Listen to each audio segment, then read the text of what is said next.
Hey there guys, IELTS Master Lee here with this IELTS Master practice video on how to improve your speaking with real sample answers and scripts. Today we're doing speaking part 3 and the topic is describe a journey. Let's get started. In this lesson you will, number 1, learn or review a technique you can use for practicing speaking part 3. Number 2, listen to 3 Band 9 sample answers that all use the technique. And number 3, analyze advanced speaking techniques, vocabulary, and grammar from the sample answers. Sounds good? Fantastic. Let's talk about 2 big speaking part 3 problems. Number 1 is saying too much or rambling. You just talk and talk and talk and talk and talk. And number 2 is saying too little. Maybe the examiner won't see you as fluent for part 3. Now, part 3 is the discussion question part. How can we fix these problems? Well, we can fix these by practicing answer structure, and that's what we're going to do today. A solid structure for part 3 answers. I'd like to introduce the area technique. All right, so this is answer, reason, example, and finally alternative. You'll notice the alternative is in parentheses. Alternative is optional. You don't need to do this one, but you can.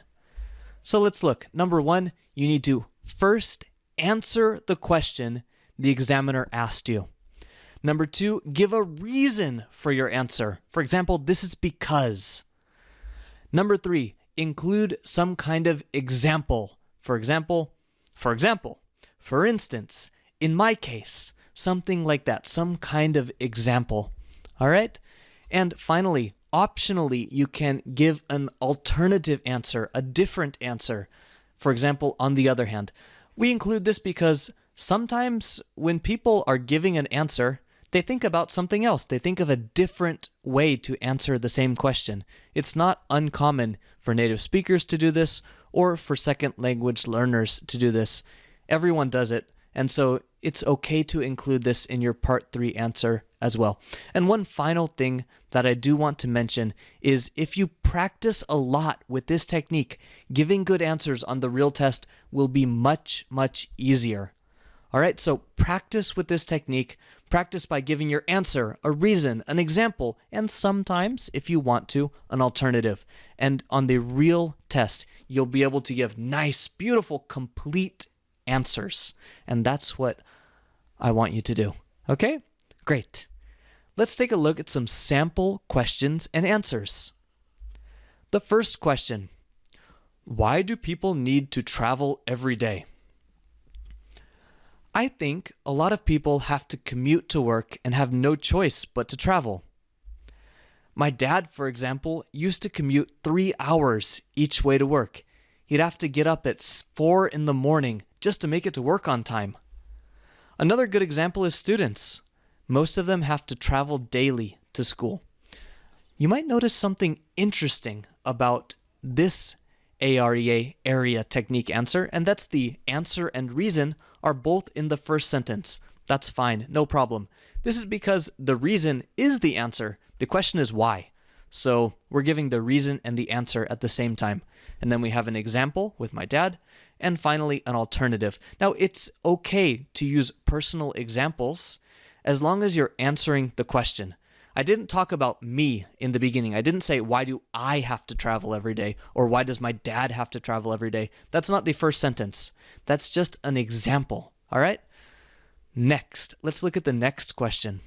Question number 2. What problems can people have when they are on their daily journey? For example, to work or school. Why is this? Well, I think that traffic congestion is one of the obvious problems for people who travel to school or work. You know, with so many people traveling every day, it's impossible not to have something like that happen. One of the reasons my dad had to wake up so early was that the traffic on the freeways from home to work was always crazy. With no traffic, he could have gotten there in probably half the time. All right? With this one, we don't have an A. We don't have an alternative. So we just have the A, the R, and the E. These are the most important parts. Question number 3. Some people say that daily journeys like these will not be so common in the future. Do you agree or disagree? Why? Will daily journeys become less common? That's an interesting question. It's possible that people won't need to travel to work or even to school as often as they do today. With the internet becoming faster, more people are able to work from home or at an office close to their house. And I can see this trend continuing in the upcoming years. The company InfoCorp, for example, is huge and makes really important software, but nearly all of their employees work remotely from around the world.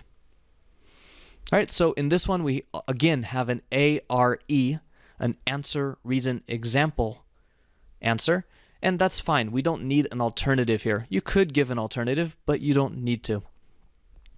Okay, so obviously for these sample answers, I've written out the answers before, but this is based on how I speak and what I would say.